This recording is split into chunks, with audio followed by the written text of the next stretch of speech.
Every machine that moves, heats, or cools you is driven by a massive, rapid conversion of raw, industrial-scale energy. Strip away the physical hardware, and you are left with the underlying flow of energy.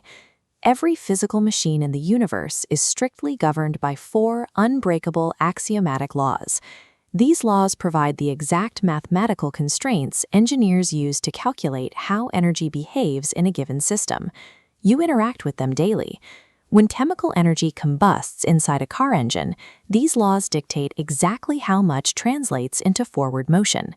Scaling up to high-speed aerospace operations, the exact same physics dictate the thrust of a jet turbine. Even massive stationary industrial infrastructure is bound by these identical constraints to generate power for the grid. By mastering these 4 laws, engineers can mathematically map and extract measurable mechanical work from raw, chaotic heat. The Zeroth Law serves as the baseline requirement for temperature measurement, defining the state of thermal equilibrium. When you place a thermometer in a hot beverage, heat flows until both reach the same temperature. That shared equilibrium is what the instrument actually measures. With temperature established, we look to the first law, the absolute conservation of energy in a closed system. Energy is never created or destroyed, it is converted. Chemical energy becomes thermal energy, which then becomes mechanical work. Engineers translate this into a universal equation. Change in internal energy equals heat added minus work done. The variable Q represents heat added via combustion, pushing energy in. The variable W represents work done, as the piston physically moves to turn a shaft. Calculating the resulting change in internal energy is the foundational step for evaluating the power output of every engine ever built. However, energy conversion is never perfect. The second law introduces entropy, the natural tendency of systems toward disorder. Heat flows unidirectionally from hot to cold. It will never spontaneously concentrate and flow in reverse without external intervention. A refrigerator provides that intervention, using work input to move heat from a cold space to a warmer one and rejecting it through these external coils. When applied to heat engines, this irreversible flow explains why 100% efficiency is mathematically impossible. A portion of the energy must inevitably be discarded into the environment as waste heat. This entropy tax mandates that engineers design around an inherent ceiling of energy loss in all combustion systems. The third law establishes the absolute bottom limit of the thermodynamic scale. It defines absolute zero as negative 273.15 degrees Celsius, a theoretical state of zero molecular variance.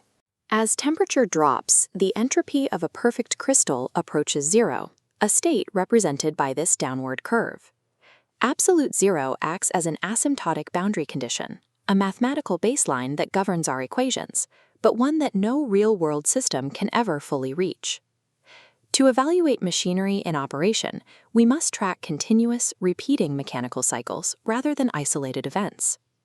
Engineers track these cycles by plotting pressure on the y-axis against volume on the x-axis. Tracking internal states over time creates a closed geometric shape.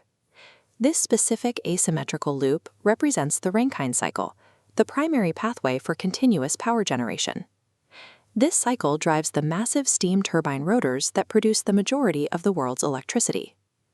In contrast, the Brayton cycle uses a different geometric pathway suited for high-speed gas operations rather than stationary steam. Historically, the Brayton cycle provided the framework for jet propulsion, managing the high-speed compression and expansion inside a turbine. Despite their different shapes, both cycles are governed by the same first law equation for energy conservation. Visualizing the cycle in this way isolates the geometric area enclosed strictly inside the loop. Calculating that exact internal area yields the net mechanical work output produced by the engine during the cycle. Analyzing the area beneath the lower curve allows engineers to calculate the heat rejected out of the system. These PV diagrams serve as the ultimate diagnostic tool, allowing designers to balance power output and efficiency within the limits of the 4 laws.